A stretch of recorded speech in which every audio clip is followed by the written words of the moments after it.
I love the morning. I love it. Some Shadrack's coffee, man. Coffee with Jamaican me crazy. Jumanji. Hey, look, got a great show. Executive producer Brendan Martin down in Marion County, Florida, Ocala. Tony Barnhart, Mr. College Football, checks in from Destin. The spring meetings. It's a tough assignment, and there's a lot of news coming out of there. Doug Dean, Frank Duffy, take a picture with your phone of the QR code.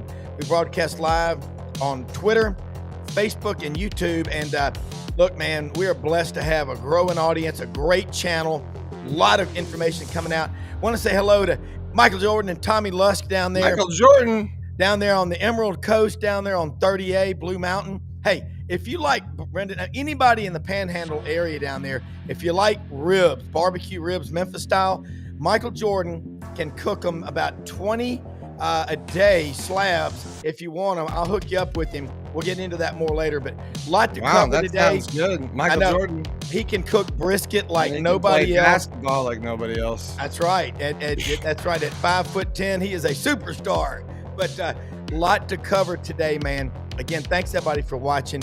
Let's get started. Mr. College Football, Tony Barnhart, it is always so much fun to have you join the Friday College Roundtable. Destin, all week long, we've been watching everything happening down there. And got the sidelines morning band playing away there. Kind of remember Tony back when late night TV was funny and David Letterman would have Paul Schaefer in the late night band. And he would say, could we have a little hold music while we were trying to call someone on the phone? But we got you here. There's a lot that happened in Destin. There's a lot of, rumors, myths, what happened. Nobody listens like you. So again, thank you for sharing your time with us. And great to have we're all ears. Can you hear us? Tony, can you hear us? Tony, are you muted? No, I think he might have lost. He can't hear. We're looking for your audio. Tony, can you hear us? Maybe he can. We just had him. We swear we just did this. We got it all worked out. No, Tony. Even silent, he knows more than we do. No, I know. Tony, I'm just going to disconnect and just come back in, okay? All right. We'll see if we get Tony coming in. But, guys, there was so much. Thank you, Brendan. And there was so much happening down in Destin this past week. And I'm just going to say for the record, I'm a free market guy. Y'all are too. Give me the top 16 teams. I don't want any set-asides, any quotas. Say you get four, because there could be a year when it's not a good year in this league or whatever. And we've got to be objective, It's in my DNA. Grandfather was a judge. He said, man, you go in that courtroom, you got to have amnesia. You have to be fair. And if we love college football and we love the Southeastern Conference, we got to think about the people on the West Coast, East Coast, and everywhere in between. We can't lose eyeballs. And guys, I think y'all remember, college football used to be a regional sport. Now it's a national game. Rob, it's a meritocracy between the lines. It should be a meritocracy outside of the lines. It shouldn't be a different set of rules on both sides. So if we're playing the best plays 60 minutes, it should be the exact same for that. So, I think this new seating is perfect. I think it's great. I don't think there's any grandfathering that needs to go in. There's no behind-the-scenes smoke-filled rooms of I get this slot, you get that slot. Top 16, that's where we need to go with it. And I think we need to go up to the 16 and make this thing a true top 16. Yeah, Doug? Well, Rob, you might want to, you or Rob, cover for our listeners that didn't stay glued to the proceedings for the SEC meetings. What is currently, where are they leaning? I don't think it's in final form, but are they throwing out the automatic qualifiers? The conference championship game is out.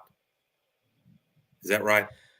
I don't. The conference seeding, the conference champion seeding is out. Gotcha. That's what's out. Well, here's where it was fascinating. Can't wait to get Tony, Mr. Football, back on. But to me, it's a real indicator of the mess we're in that they show up down there, and the SEC athletic directors were almost in lockstep opposition to a simple majority of their own head football coaches regarding the going to 9 SEC games. And that has a domino effect on how Commissioner Sankey, on behalf of the league, would view the structure of let's call it a 16-team playoff. Because if you're playing 9 SEC games, I'm sorry, but you should not. Absolutely, the SEC should get guaranteed 4 teams every year, and I can make a case for more than 4 if you're going to play 9 brutal SEC games. And meanwhile, ACC and some of them, they get 2 or 3 max really tough games a year, unless they schedule non-con. And they're not going to schedule SEC non-con now, are they? If we go to 9 games. No, the non-conference schedules will be Cupcake City. And you know what? I want a couple of cupcakes, brother. Call me a fancy. There's a few times. But what's got to happen if you go to 16, we're going to 16. All right. You want to have the best 16 straight seeding. I like that. But if you go to 9, you're going to get a lot of heat and a lot of pressure to say, then by God, you got to guarantee us if we're taking that risk. Now, ESPN, what I'm hearing is offering more money for one more game. And so every other year you get an additional home game. And that's what Sankey's chasing. Money. But I love how Sankey, if you listen to Sankey, and I've been on again, off again, how much I like Commissioner Sankey, but I try to be fair. He is a smart guy, but it sounded so lawyerly. And that's where we are with some of this. When he was talking about, some of the conferences that didn't build a 30-year record of champion. Once we started having a real decided on the field contest and not a media beauty contest with some years AP and UP different champions, the SEC has flat out dominated. Big Ten gets some accolades, certainly, especially recently. But Commissioner Sankey talked about the allocations and that some of those conferences want to say what we need to do is compromise. And I absolutely love what Sankey said. We shouldn't be compromising. We built college football as you know it in terms of championship caliber football, however you want to measure that. So, yeah, there just are going to be winners and losers. And what I hope we get to on this show also, which is it kind of depresses me, but you're about to see some Virginia Techs. I don't know who all the at-risk schools are, Cincinnati, and the list goes on. Some teams with real big names and that have knocked on the door of winning national championships. They're going to be on the sideline, and will their fan bases stay engaged going forward if they're not on the biggest stage? It's sure. Let's see if Tony's in. Tony, Mr. Barnhart, can you hear us, sir? I can. All right. Great job. Tony, I want to ask you something. Thank you so much, and Brendan, for working through it. We remember Woolworth and Woolco and Zaire and Skaggs. They got eaten up by Walmart. College football, you were down in Destin. That's where my mother, when she dies, wants 1/3 of her ashes to be sprinkled on the beaches down there. I love that place. Okay. The other third in Auburn, the other third in the mountains in Virginia. But tell us about what you learned, what you extrapolated from all this stuff, because Frank and Doug, Brendan and I watched Tony at SEC Media Days, football games, wherever you go. He goes over there, he gets one-on-one. He is doing it the right way. So what are you hearing? Well, we spent a lot of time talking about a couple of things. Obviously, what's the format of the college football playoff moving forward? Not this year. We know about this year. What about 2026 and beyond, when the new contracts are going to be done? And I don't think we're any closer to a consensus than we were when we started, because there was a couple of models. Commissioner Sankey brought in the 5+11 model, which is basically 5 conference champs and 11 at-larges. And the coaches liked that idea. Why do they like that? If you're an SEC coach, do the math. Last year, the SEC had 6 of the top 16 in the formula. And that opens if you do the same thing, then you could get as many as 6 teams in. The coaches like that idea. But there's some other athletic directors who don't know if we should go that way. There's the 4-4 2-2 model where the SEC and the Big Ten get 4 each. We'll get 4 spots guaranteed. That's been debated. So we're really no closer, but there's a looming December 1 deadline the commissioner talked about. So that's that. The other issue, of course, was 8 versus 9 conference games. And that is a mixed bag, to be sure. But that's one of the things that's going to have to get resolved as we get closer to this December 1 deadline. So bottom line, a lot of talk, a lot of ideas, a lot of interesting ideas. But when Commissioner Sankey met with us yesterday afternoon, there were no big decisions being made, other than it'll now cost you $500,000 to storm the field or storm the court. No leading up to it, guys. You don't get to start with 100 and 250 and then Man. Now, from now on, it's $500,000 for each offense. Wow. Tony, Doug Dan Birmingham, such an honor to have you back on.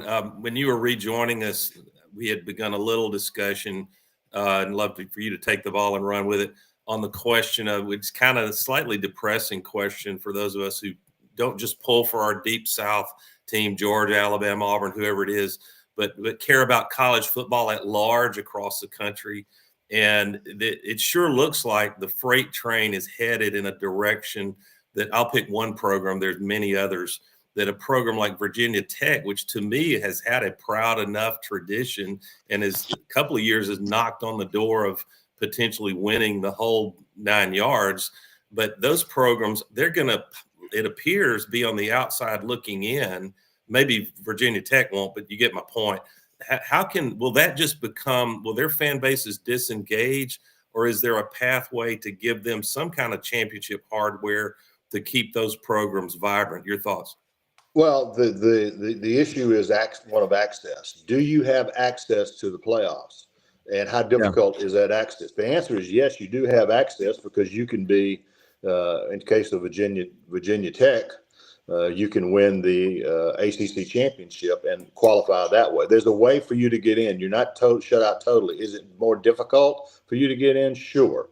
But the bigger question, guys, is the finances of it. All right. That, July 1st, they were started to give out that $22.5 million to the player, to the athletes.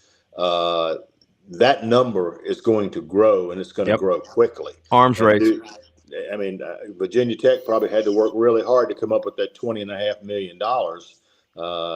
Can you do it year after year after year? The finances are going to dictate this, guys, and I know that's not a shock to any of you.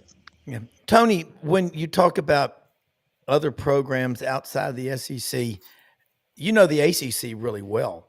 And this stuff goes in cycles. Dennis Dodd was on a few weeks ago, and he said, remember 1996? Who was on top of the college football world? It's the Big 12, Texas, Texas A&M, Oklahoma, Nebraska. Right now, what was the vibe among everybody there about the next big step in college football?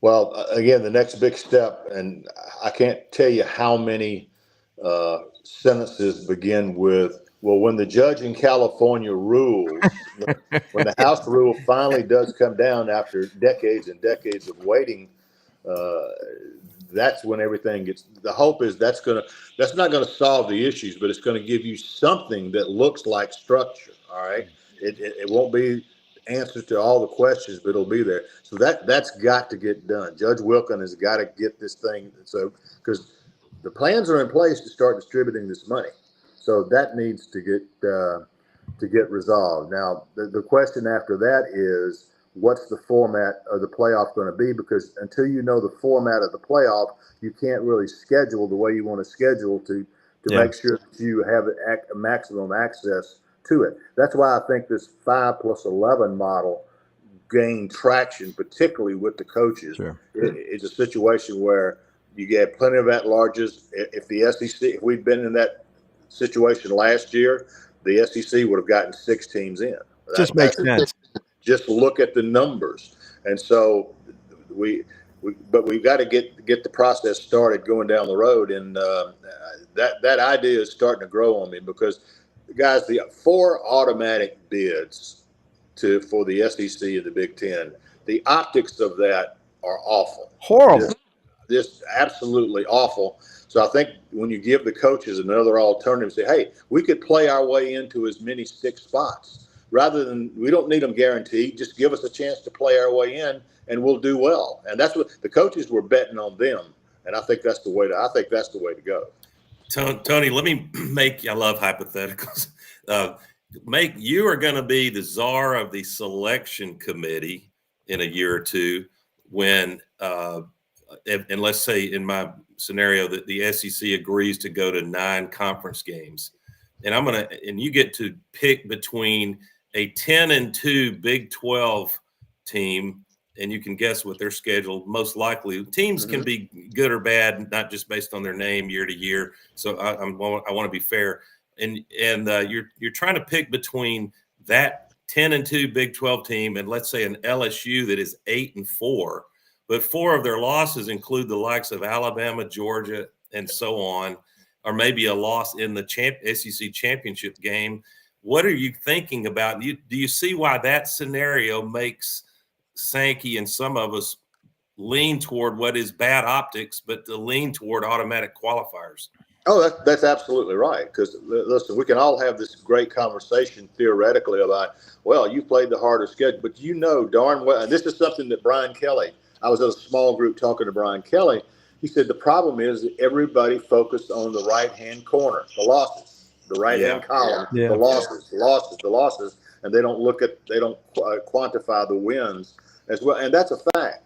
But to me, you've just got to roll the dice. You've got to, and remember that, I don't know if you guys knew this, but yesterday when we wrapped it up with Commissioner Sankey, he handed out a handout, about a 5-page handout that made the case, hey, this is where the SEC strength of schedule, but there was a lot of good data in that. And I'm hearing more coaches, like Brian Kelly being one, saying, well, we really need, I don't want it to be all the committee, but I also don't want it to be all humans. So let's find a hybrid of humans and analytics.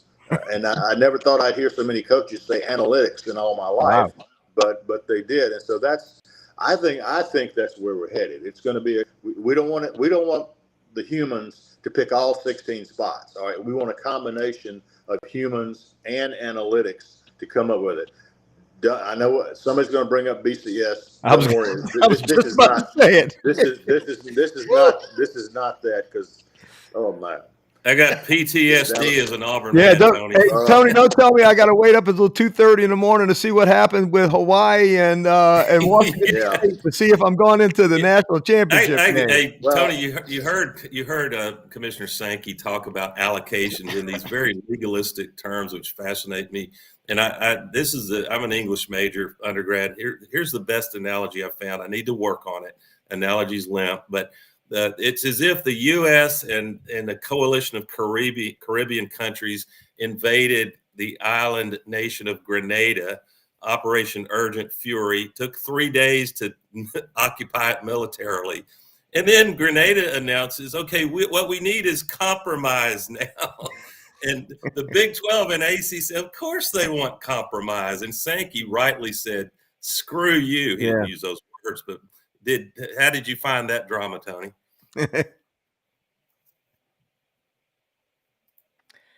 Tony, you're muted. Tony, check your mute button. You're muted there. You might have hit a little mute button, Tony, there on we your go. screen. Right. Yeah, now you're back. All right. That people are talking about what's fair. And to quote the great Rick Neuheisel, fair is where you pin a blue ribbon on a goat at a county fair. That's what a fair is.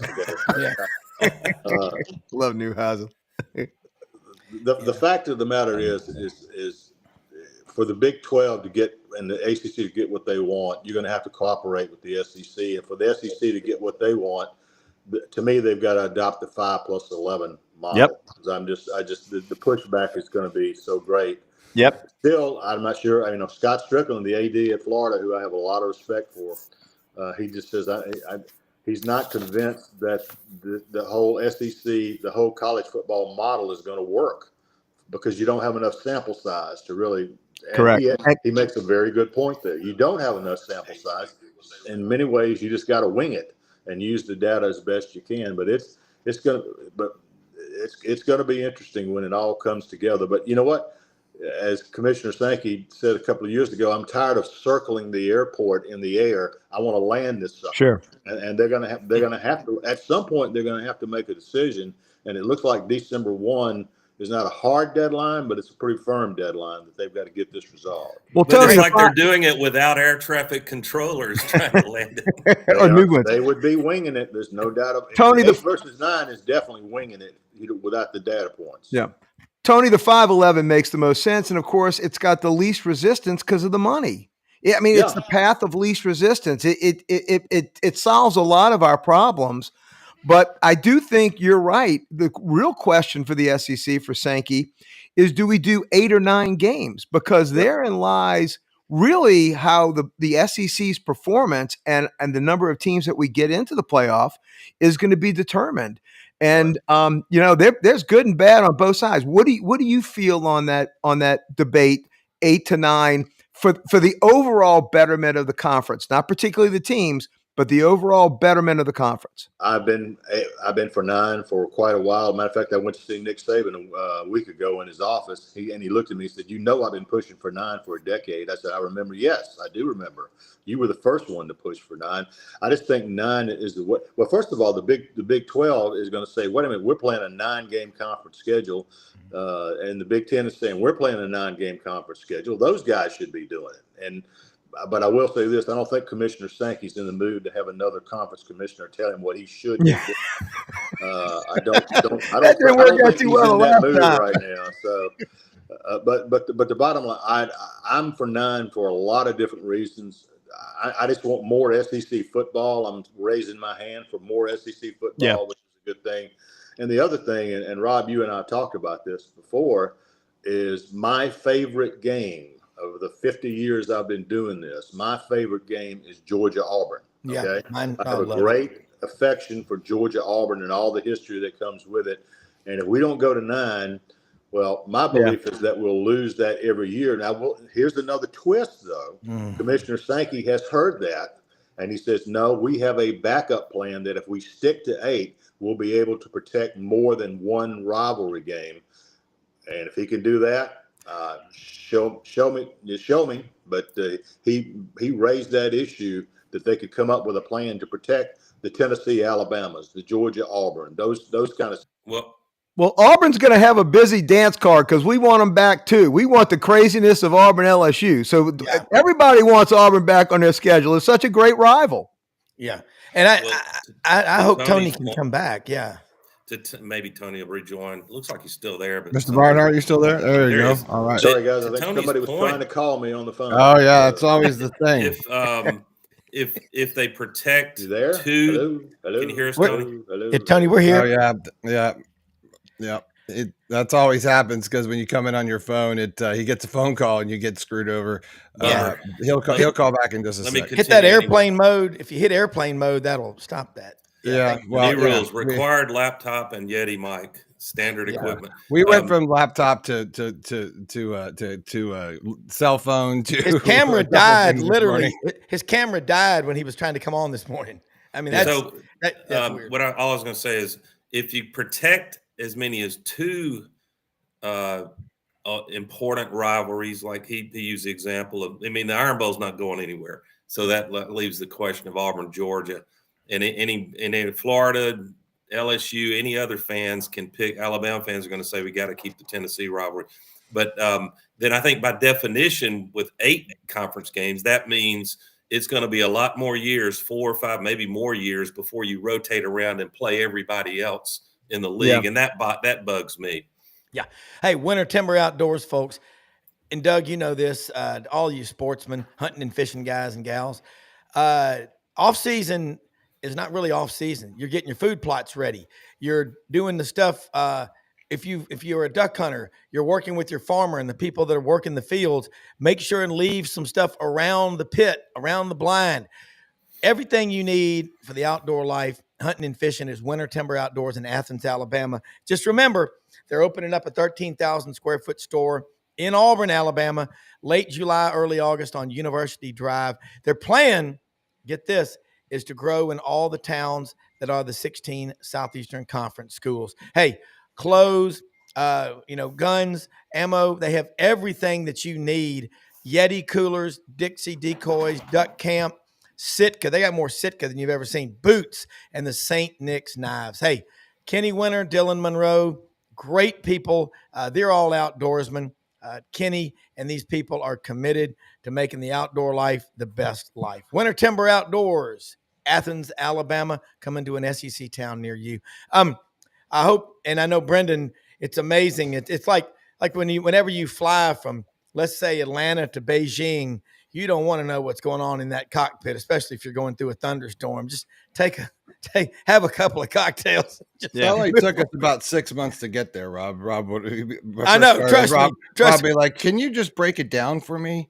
I want to understand." And I was like, Brendan, hey, no, he'd say, I cannot break it down for you, and I'm not going to break it down. I literally thought I know a lot about one thing, and I don't know the rest about everything else. So I don't pretend to know about all the financial stuff and everything else. So the Google Chrome versus Safari, and Brendan would tell me. Finally, I was like, "Oh, yeah, there you go."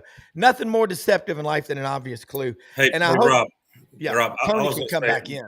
Try to keep our listener. I don't want to insult our listeners' intelligence. They're probably farther ahead of this than I am. But a simple way to think of the 5-11 model is it's 5 automatic qualifiers and 11 at-larges. And I think Frank and Tony nailed it, that there's going to be so much wind in the sails for that model because of money, because you won over the head coaches. And I'm sorry, ADs are powerful, but if they start getting frustrated that their job is on the line because they have to win 10 games in the SEC, playing 9 SEC games, forget about it. Well, I like that 5-11 because it's more in line. If we have to work together to get a consensus, that's 11 at-larges. I'm just for let the 16 best get in there, just as opposed to guaranteeing, especially if a conference isn't very good. And let's face it, Big Ten's good, but they ain't SEC good. And there could be years we saw it in 2020. Congress had a special session to get Ohio State in there to be roadkill for Alabama in the national championship game. Alabama won like 56-20, and it was embarrassing. I don't know what the TV numbers were on that, but golly, we're getting closer. And Greg Sankey, I don't know, is he an attorney? Yes or no? Yes, elite. I thought he was. Okay. And I don't know what law he practiced, but yeah, you almost have to. It's very useful, I'll say, to be trained as an attorney in the role like commissioner. And frankly, that's been one of my reservations about the GOAT, Nick Saban, being college football commissioner. I think it's not really anything to do with coaching prowess. It's more like the skill set of a Sankey, if you ask me, than it is, just being revered for winning football games as a coach. And not that Saban couldn't adapt, and he might fool me and just be a master at that. He certainly would benefit from the clout he's got. I was going to mention Kirby Smart made a great point that's probably counterintuitive for us as football fans to appreciate, because we hadn't played it like the NFL. No one complains if a 7 or 8 loss NFL team goes on and wins a Super Bowl, do they? So Kirby said he pointed to other sports, basketball, in which the SEC can flood the zone with a lot of SEC teams, which we just did in basketball. I bet Brendan loves me bringing up basketball again right now. So, who won the national championship? Why can't you have? I was trying to remember the other day. I was thinking, I was like, God, who won the Natty this year? Just for you, Brendan. And then I was like, holy shit, the Gators won the Natty.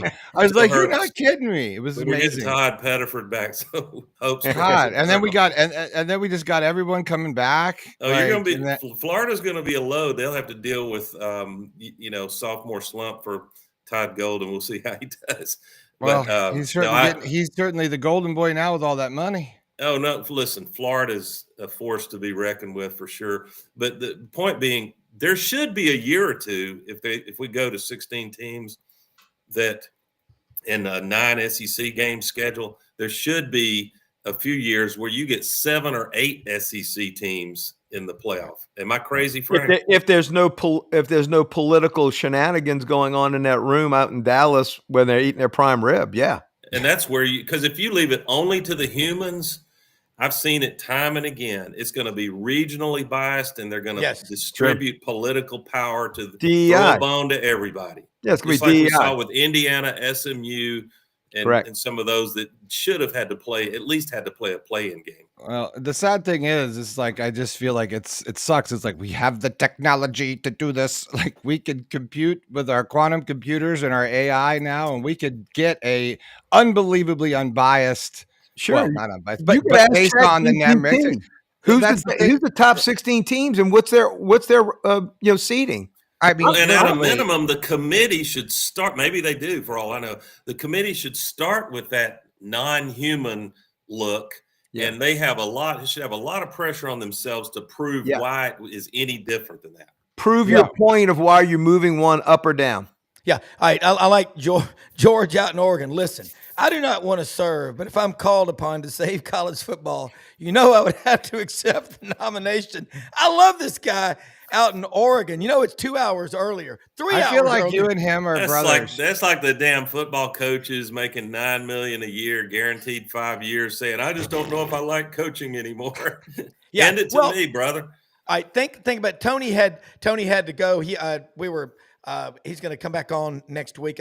He said anytime, but little technical issues down there. But I think, guys, with college football, the magazines. I went to Barnes and Nobles the other day. They're not out yet. I thought Athlon's was out yet. I think you're a little early, Rob.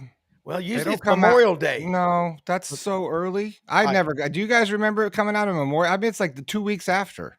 It's like June 1st. Well, I'm going to Cape Sandblast. It better be out in the next 7 days. It's going to be. I thought it was the beginning of June. It always comes. By the way, Frank. Well, if it's not out, I'll just have to settle for SI swimsuit. Well, we do have a. I saw that. Again. I saw that the other day. Ooh. Now, they did have that at Barnes and Noble. Selma Hayek. But moving along. Nothing to see here. Let me say something about Cape Sandblast and the Florida Panhandle. Beautiful. I absolutely love it. And hello to my son, Max, who's driving to California. He's in Arizona right now. Max, hope you're watching. Pay attention, Peanut. Stay awake. But, guys, it's so exciting right now in college football. We got baseball going on. Yeah. We hadn't even tapped into that. 13 SEC schools. LSU's hosting. Auburn's hosting. Florida's going on the road to Coastal Carolina. Yeah, 6 of the 8. 6 of the top 8 seeds. Yeah. So, guys, we're talking about college football is so big. Baseball's big. Basketball's big. The SEC can't be stopped unless it stops itself. Well, as far as baseball, I mean, we just keep getting stronger and stronger. Our teams, you talk about the baton death march to go through the SEC regular season. Yeah. These 3-game series that you've got back and forth. I mean, I can think of the one where we went to Auburn feeling good about ourselves. We had just ripped through, I think it was Arkansas, and we go to Auburn and get handed an 0-3. I mean, any one of these, in my opinion, 8 SEC teams could go on and win this championship. Who do y'all get today, Frank, at LSU? What's it's some directional school. Yeah, it's nothing of any merit. It's Next not man Stony up. Brook. I looked to see whether it was a Stony Brook, because Stony Brook came in and beat us twice to get out of the regional. This was about 10 years ago. But they had 8 guys. They had 8 guys that went on to actually play pro baseball. But I think we come out of it pretty easily. I like y'all's chances. I think this is the year that Butch can put it all together. I really do. It's set up, and there's going to be a packed capacity 8 out there, adding extra seating. That's why y'all built it. That's why you built Central Connecticut State. Throw the record books out when Auburn plays Central Connecticut State. Well, but you know what, guys? And here it is, Athlon Sports. Brendan, this is unreal what he does. Rob, it's May. It came out. See, you gotta get. You missed. It's been out since 23rd. Okay, see, I knew it. You got to find a new spot. I know. A new magazine spot. Yeah, Barnes and Noble. I could tell we used to have Tobacco Corner Newsroom in Memphis. We lost all those places. Guys, pick the town where you are. Ocala, Birmingham, Just order it right here. You come to your door. I'll get me an Athlon's copy. And you know what the headline's going to be, Doug Dean? Every year, no matter what happens, doors look to improve. It's like, well, hell. Yeah. Am I right? Which kind of irritates me. They have to improve. Don't they do a different cover depending on the market it's going? Oh, yeah. Oh, yes. Absolutely. Yeah. I mean, I was starting to go through it, Doug, and I was like, I'll just share then the Oregon Ducks. There's a lot. Oh, yeah. They've done that from time Vanderbilt looks to return to glory with Diego Pavia. Correct. They had us fooled for a while. Which drugstore are you going to, brother? Watch out for the doors in 25. And just for the record, we're playing the powerhouse of Little Rock. Today. And they're like 24 and 30. I made fun of Central Connecticut. But however, they do have, forgot his name, it's a Rita or something like that, the number one batting average guy, 69 RBIs. So, it would be very job of just Auburn being Auburn to get knocked off by a directional school. You don't want to lose the first game. You cannot lose down the first game. Because then you're just in a world of hell. But let me say something funny. If you think about it, I'd kind of want something other than good eat in there. Mm-hmm. But you think about this baseball and Stony Brook. We all remember that. Yeah. 8 guys went on to I think Butch Thompson was on Wednesday with us and was talking about that guy at Central Connecticut. Yep. I think he's batting, was it 467 or something? 458 or some shit. That's unbelievable. But you've got these outliers on these small teams that are really good players. They just don't have enough of them. They don't have a deep bench. Yeah, Auburn can pitch around him, Rob, if they want to. Exactly. But it does bring up a great point, though. And we're trying to figure out whether our ace, Kate Anderson, is going today. Nobody knows yet. Is do you pitch your ace to get that first win to make sure, or do you save him for that second game? And Maneri in the Stony Brook series saved, I can't remember who our big stud was 10 years ago, but we did not pitch him in that first game against Stony Brook and lost. I think it's bad karma to change what you've done all year. I agree. You can't change a horse in midstream. I agree. If I'm a coach, you got to think about if this blows up in my face, how do I answer that decision to my fans? Doug, we have a request. And you throw your Friday, and then you throw your Friday, Saturday, Sunday rotation. That if you wind up getting in the championship game on Monday, you can bring your ace back on the 3 days rest and at least get a couple of innings out of him. All right, Doug, we have a request for you from Blind Squirrel Sports. I'm just guessing he's from Buena Vista, Georgia, because I used to have to cover a lot of stories there. Can't wait to hear the eloquent Douglas Mr. Barnhart is back in with us, sir. Are you there? What were you saying, Rob? Is that Tony? Yep. Wait, he's trying. Let's see if he comes back in. He said, I can't wait to hear the eloquent Douglas B. Dean say, quote, "Cry me a river, anonymous coach," when he reads an anonymous coach quote that this is Kirby Smart's least talented team in the trenches. Let me clear this crap up. The anonymous coach segment of Athlon.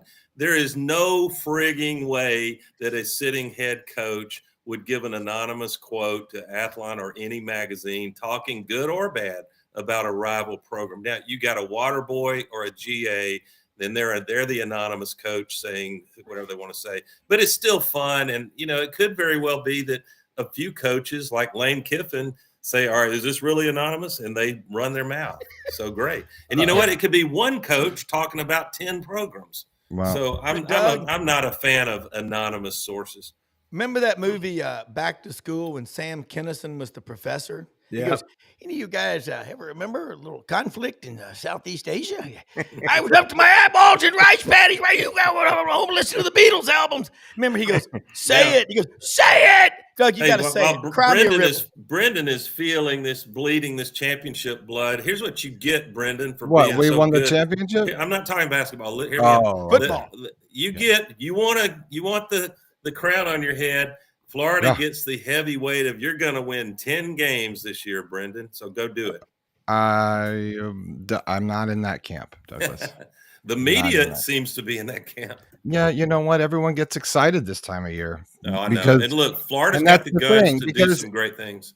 I'm not against I'm not Florida. even talking about Florida right now. I'm just saying when you recruit well in the off season, you get excited because there's nothing to talk about right now. Yeah. So we some of us picking Auburn to win even 8 or 9. It's based on recruiting. So we come up, it's like bad sexual fantasies, right? You know, like, they're not going to happen, but you still like to think about them, right? Yeah. So this time of year, this is the time turn.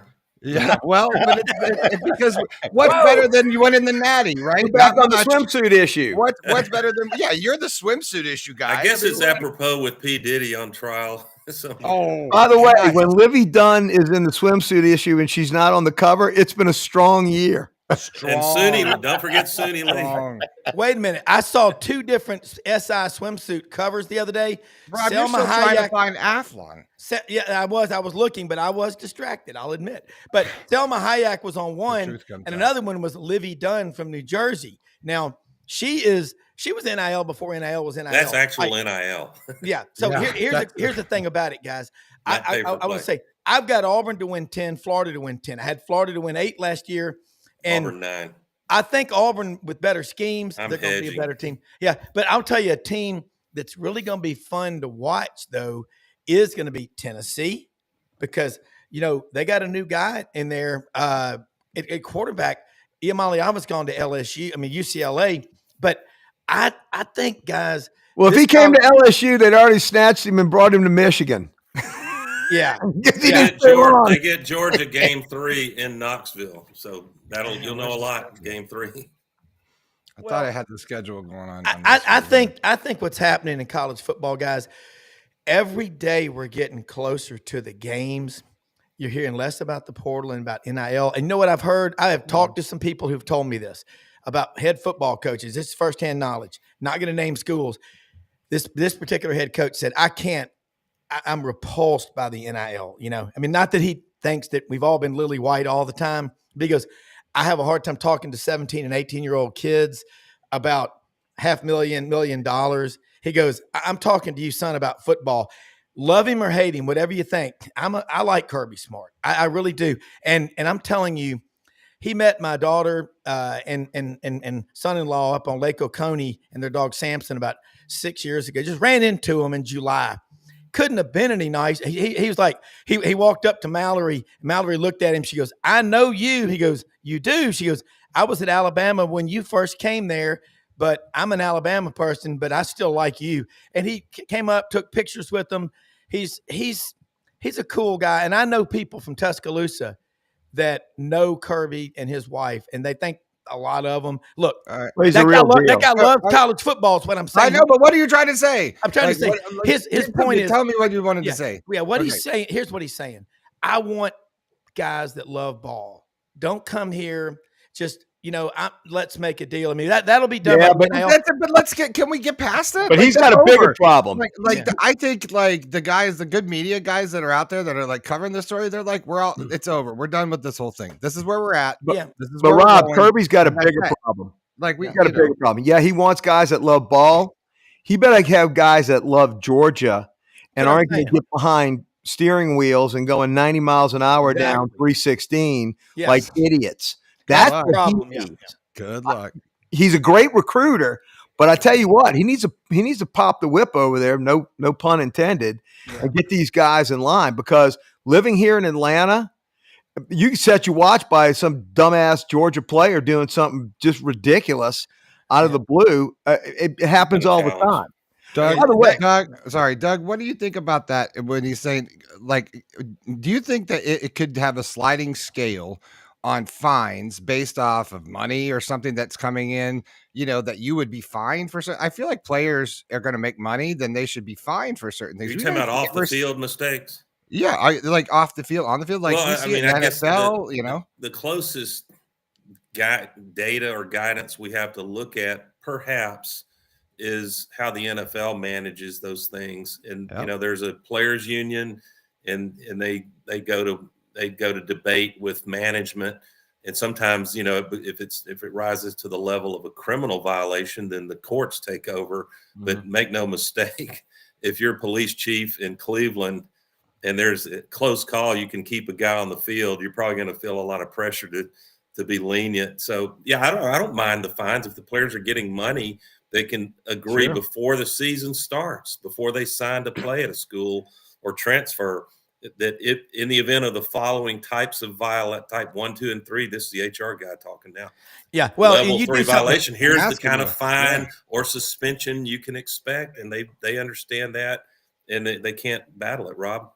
Well, I want to, for the record, Frank, I no way excusing that off field. Oh, yeah, no, I know you would. I'd put you out there working in the field, pulling weeds for 100 hours. I mean, you'd never want to do that again. But I do love I love the game, and I just feel like we love the game so much. We're going to get through this, and I think what I've learned today is you go to 9 conference games, you make more money. And you get it every other year, you get an additional home game, but we got to save the rivalries. We got to have them. And I wish Tony had not, we lost him and he's going to come back on next week, but we got to save those rivalries. And there's rivalries we don't even know about. Then there's schools that really don't have rivals. I mean, Missouri, they've got to find somebody that wants to beat them. And Arkansas needs to get these rivalry. Well, they got it with Texas. Trust me. They hate. There's hatred like you've never seen. Long time hatred. So that's a good thing. And Oklahoma coming to the league. We got about 15 minutes left. I'm going to ask you all right now. Looking at these magazines coming out, Athlons is coming out. I think that what we've got now, we're starting to see schools aren't losing people like Georgia and Alabama right now. They're not really losing people they want to keep. I think it's starting to correct itself, guys. Auburn, they're not losing people they want to keep. No offense to the guys that left, bless their hearts. You know what that means in the South, bless his heart. But we're starting to fix this thing. We don't even know it. We're fixing it. And I'm not a get off my lawn guy. She had the baby 8 months after the wedding. Bless her heart. I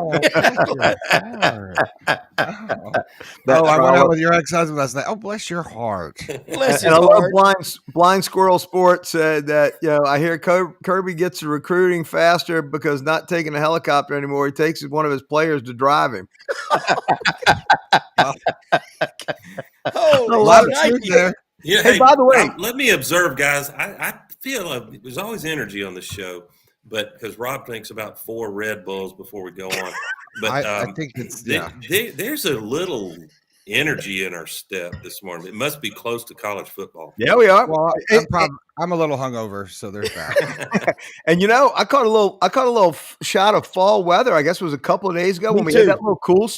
I was like, man, we getting close, boys. I know we only feel those toward the end of the summer, but that was a nice little shot at the beginning of the summer, right? Let me give a false fall. Yeah. Let me give a pro tip. You need a sponsor for insect repellent that you can spray on your body. I played in a charitable golf tournament at Greystone Legacy yesterday.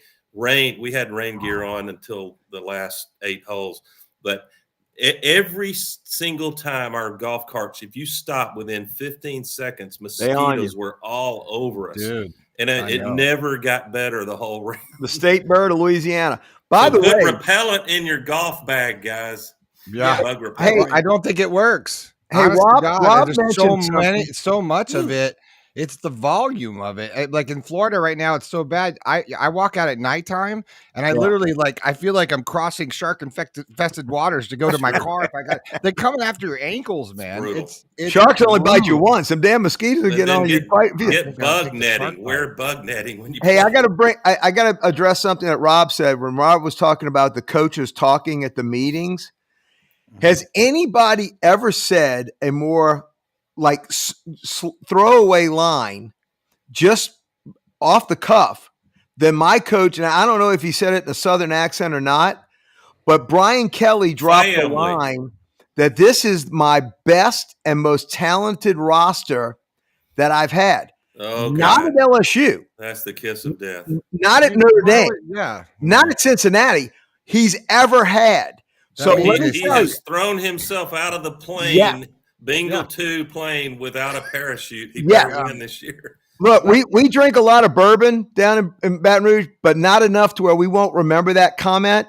Yeah. He basically put his own self on the hot seat. Hey, I'm marking my calendar, Duff, sometime in November. I don't wish this on. I got a lot of love for LSU. You know that. But T-Bob, is that his name?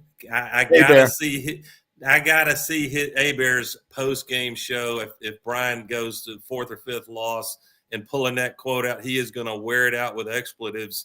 If no it doubt goes that way. Yeah, by the way, he left Louisiana. He's now at Barstool Sports up in Chicago. He left. Yeah, he left the local ESPN Baton Rouge. I hope they counsel him on language. Yeah. Well, hey, look, Barstool. Guys, that's Kirby Smart with our daughter Mallory and son-in-law Tyler and Samson up at Lake Oconee. But look, I'm not excusing all that crap with George. Y'all know that. But I will say this, y'all, the college football interest is off the charts. And the kids, I tell you, mine are full 60s. You go to the games. What we need to be doing is teaching people to stay the whole time. But the game, we're going to have on a starting quarterback from the SEC in the next week or two. Our intern played with him in high school, and he's already agreed to come on. And he's got an NIL deal with a jet company that does life flights. It's a cool story, but this is a starting quarterback in the SEC. He's also got another friend who's agreed to come on, who just transferred from Miami to Alabama, who's a wide receiver and knows them well. He played with them all through high school and middle school. There's some cool stories out there, folks, in college football. And I think that as we start digging into it, a lot of these guys, we've all got kids. There's some great stories in college football. And I think that, man, I think what it is, I went out this morning. I think it's 55 degrees this morning. I think that might be what it is. But it's been a Scotty one days. I don't count weekend zero. Step and step, baby. And nobody's got more mosquitoes than the Arkansas Delta. Is perfect. The rice fields. I mean, they're as big as quarters. It's perfect catty ass weather out here in Florida right now in the swamp. So that means swamp ass. That means we all know what that is walking around the golf course. So it's hot, muggy, sticky, and it's going to rain again. We call that monsoon season is here. We call that a 4 frozen orange juice Saturday afternoon for visiting fan base. We call you start seeing the yard guy like 30 times a week because this is the growth season. And by the way, Rob Anderson, you're right. He ain't going anywhere. Kelly's got a guaranteed contract. Yeah. And no way in hell we're going to pull a Jimbo. We're stuck with his ass. I agree with you. But I'm going to tell you, his life's going to be a lot more miserable if he winds up having another 4 losses and doesn't make a serious run to get to Atlanta. He will not have a comfortable time in Baton Rouge. I know we're stuck with him, and we'll at least be stuck with him another 4 years. But it won't be pretty. I love our comments. I think LSU's got 10 wins in them, possibly. Frank, I really do. I think so. I'm seeing people are picking us in the top 5. I hate when you have people. What did I saw somebody pick LSU was like dark horse to win it? Yeah. Somebody, I thought it was not Josh Pate likes y'all a lot. The reason is they get to dodge Auburn this year. Senior quarterback and a much improved defense. I mean, our defense couldn't get much worse than 2 years ago. We ruined a Heisman Trophy winner with a lousy defense with Matt House. But I think that's the reason. But when you've got a pro-style senior quarterback, you got a shot. But you're right, Doug. I mean, frankly, 10 would be great. And look, all you want to do is get in the dance. All you want to do is be in one of those 12 teams, and you got a shot. Well, I do think I love these comments on here, and I love it when people engage, and we can't get to all of them, but the comments. This might be they're all on the screen. They're all on the screen right now, Rob. So yeah, I see them. We're actually all getting to all of them. And you know what? They're on the screen. What is happening right now? Like LSU, I've seen them pick one. I've seen several. I think one of the guys we had on the show recently, maybe it was Connor O'Gara, Saturday Down South, like a week ago. I think he's got LSU 1 or 2. Follow Connor O'Gara. You cannot beat an Irishman, man. Doug Dean, Frank Duffy.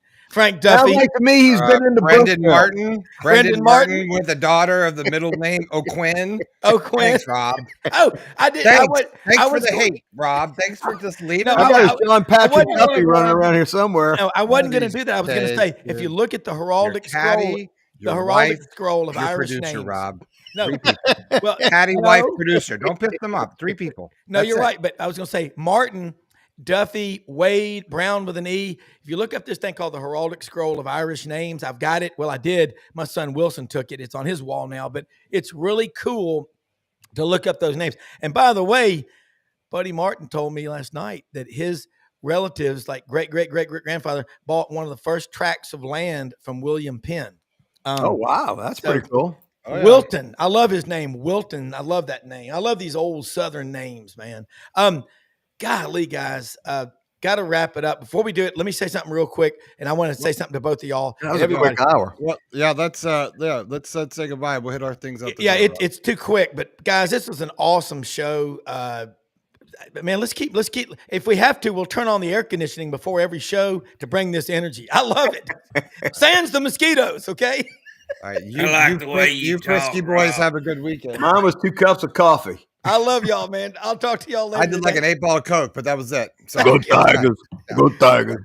Y'all be careful and have fun this weekend. In there. All Thank right. you, too. Good luck night, at Plains gentlemen. and Park, boys. Good night, That's John right. boys. All right, Hey, D-Will, let me we'll see say you next something week. about Landers Ford. We had Brad Bellamy, the general manager, on with us yesterday, and they are located at Poplar and Houston Levee, where Memphis and Collierville come together. $500 off for SEC Sidelines audience members. The #1 Ford dealership in the Mid-South. And let me tell you something. You're worried about tariffs? Quit worrying. That's the absence of faith. You know that. But go there, ask for Brad Bellamy, the general manager. Tell him what you're trying to do. Tell him what your budget is. Tell him what you need. They'll make the right fit, a car, a truck, or an SUV. I swear I'm coming out to get it. The Tahoe is done. Yeah, they want to work with you. And I I'm gonna gotta tell you, we got to take the Terry Bradshaw Tahoe, and I'm going to take it one last final journey, last run, about 250,000 miles, and I'm driving right to Landers. right to Landers. And I'm we're going to going tell to you. get a new ride, and we'll get the whole thing on camera. It'll be great. We'll put it on video. That's right. And Yeah, Brad, that's what I do. Brad and those guys will help you. They guys, Well, let's I- set it up. 'cause I I love love Brad. to work with them. And I'm going to tell you something, Brendan. Their They're the names best. all over the Mid-South on stadiums like at Houston High They're School. so good, Rob, that I'll drive out there just to deal with their dealership. That's how And I'll meet you and stay here at the Cherry Farm. We'll have fun. Ma'am. We'll do the show live from Landers. And you know I what? love it. It's a show. I love it. New car, new show. That's exactly what we need to do. We Yeah, need to we'll set do all it. this up. Do a show set up in there. And Brad, Perfect. they're just so clean and they got great internet out there, interweb. Hey, All right. I got the 25 Expeditions are in, the F-150s are in, and they're right down the street, folks, from Hewlett and Dunn Boot and Clothing Company on the historic square in Collierville, Tennessee. That's in Memphis, people. You just go out through Germantown and Collierville. You're right there. It's easy to get to. Mhm. I was out there yesterday, had to go pick something up, and they've got Filson luggage, all the pieces out there. Barber, Duckhead. They've got so many great looking Duckhead shirts. They got Duckhead blazers, and their selection of boots is second to none. And you know what? They got a staff full of people that love what they do. Charles Hall, his wife Laura, Raven, Squidward. You've got J.M. Huffman, Lydia. They've got people coming in there. It's just nonstop activity out there. Everybody wants to go in there. It's where Matt Dillon would shop. It's where John Wayne would shop. Clint Eastwood would shop.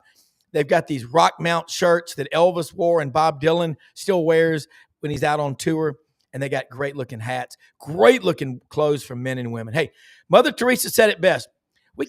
None of us can do everything, but we can all do something. And most Look at my often, hat, by the way. That I came love from that. Hewlett And you just got the everyone boots. knows. One day you'll put those boots. I got up the there. boots. I actually shined them up, but I'm going to do a whole video thing with it this week. Well, we're going to show them. And let me say, I want to show them properly. So we will. And most often we see the face of Christ in the least among us. Think about that. You see somebody that's going through tough times, you can help them, man. Shine the light of goodness. There's a lot of great things, great people. We live in the greatest country in the history of the world. Thank you all for watching. Watch this channel. Executive producer Brendan Martin, man. Have a great weekend, everybody. We'll see you Monday. good night, John boy. Hook 'em. Hook 'em, McDavid. Jimmy and Brennan. I can't say it. Good night. MJ's ribs are good.